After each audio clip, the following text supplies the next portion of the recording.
Hello everyone, welcome back to my YouTube channel Token Levels. Today let's discuss about introduction to technical analysis. So to analyze any stock, we perform two types of analysis in finance. One is fundamental analysis, second is technical analysis. In fundamental analysis, we generally find factors that affect long-term investing decision, like by finding its intrinsic value, finding what the stock is worth. So actually we find factors that affect a stock in long run. So, but in this video, we will only discuss about technical analysis part. So basically in technical analysis, we do analysis of stocks by seeing chart patterns, indicators, and technical tools. So basically technical analysis involve putting stock information like price, we need stock prices, then we need volumes, and then we also need open interest on a chart and applying various patterns and indicator to it in order to access the future price movement. So, what basic assumptions technical analysis have? The first assumption is the market discount everything. Like whatever news it have, whatever strong fundamental change it have, whatever corporate restructuring is happening in the company, the market always discount everything. The stock price that we see on the screen is actual price that is it worth. So this is the assumptions that the market discount everything.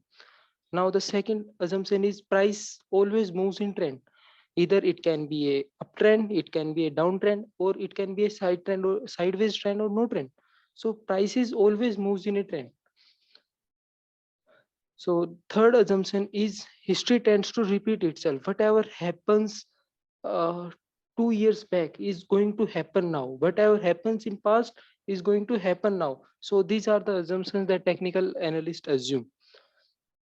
So what we need to know before investing in any stock. So we need to know when to buy that particular stock. Second, when to sell that particular stock. Third, when to hold that particular stock. So these are the important things we need to do going before taking any financial decision. So if we talk about trend, there are three types of trend in the market. The first being uptrend. When we call the stock is in uptrend, when a stock is moving in a rising trend and making higher highs and higher lows.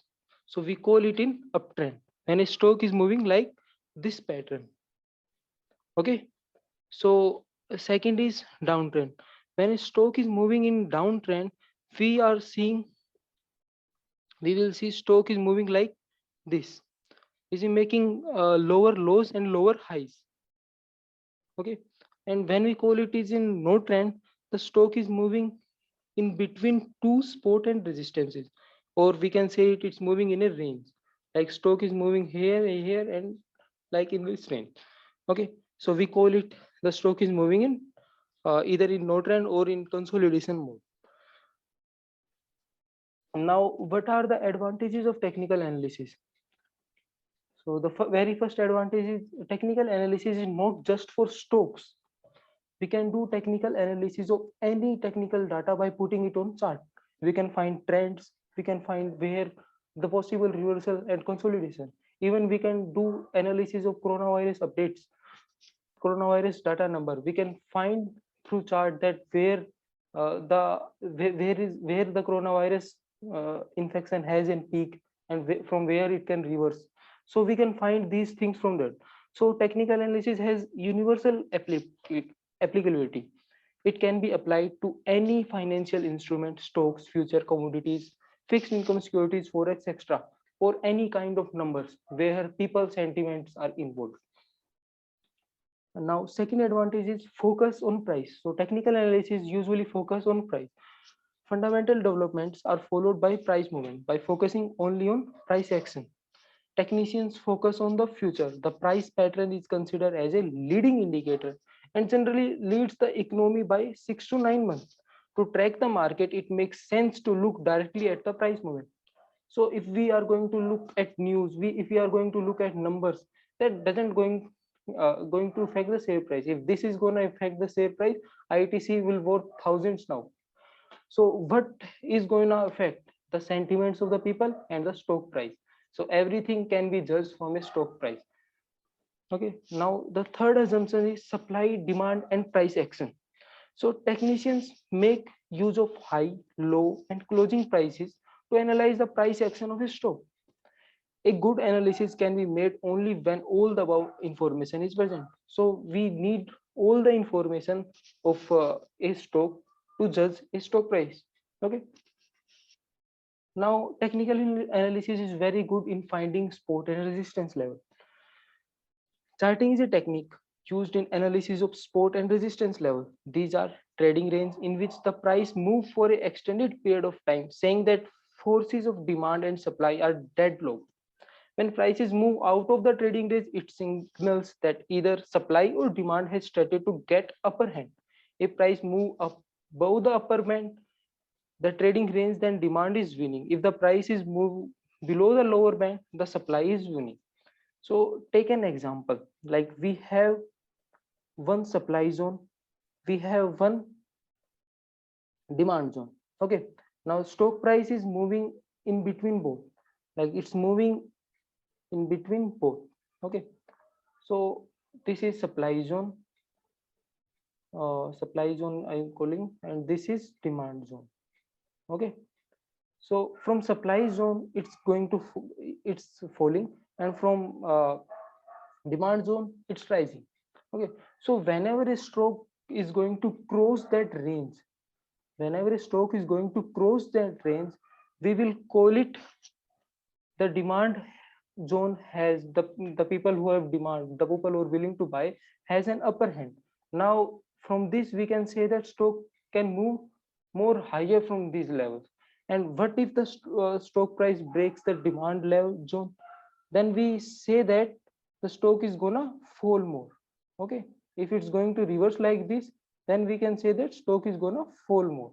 Okay, so now the fourth assumption is it also assists with entry point. Technical analysis helps in tracking a proper entry point. Fundamental analysis is used to decide what to buy, and technical analysis is used to decide when to buy. So timings are very important. We can buy Reliance at 2300, but now it is worth 1900. So what I am saying is timing is very important, and from technical analysis we can know the timings, we can know when and where to buy. Okay, so now what are the disadvantages of technical analysis? So sometimes it is analyst buy, like if I am saying that Reliance is a very good company, I thought that, and I have a bias that it will rise in future. So sometimes I can say that either it's going to give a false breakout and I judged it, but I will say it will rise. Okay, so I have my biasness of that. So technical analysis is not hardcore science, it is subjective in nature, and your personal biases can be reflected in the analysis. It is important to be aware of these biases when analyzing a chart. So if analyst is a bullish on any stock, he will be bullish. He will going to decide, take his decision on bull side. If he is bearish on that particular stock, he will going to say it's going to fall. Either it's going to give a breakout, or we will say it is going to fall. It is going to fall. So it is analyst bias. Now there is trader's remorse. So an array of pattern and indicator arises while studying technical analysis. Not all the signal work. Okay, not all the signal work. If you are saying that the stock has given a breakout, no, it's not true. There are several other factors related to that. We need to see all these factors too. Okay, so for instance, taking an example, a sell signal is given when the neckline of head and shoulder pattern is broken. Even though this is a rule, it is not a steadfast and can be subject to other factors such as volume and momentum. We need to see volume and momentum of that stock. Okay, so the decisions taken by technical analysis can be false. Now technical analysis is too late to predict price movement. Okay, so you can criticize the technical analysis for this.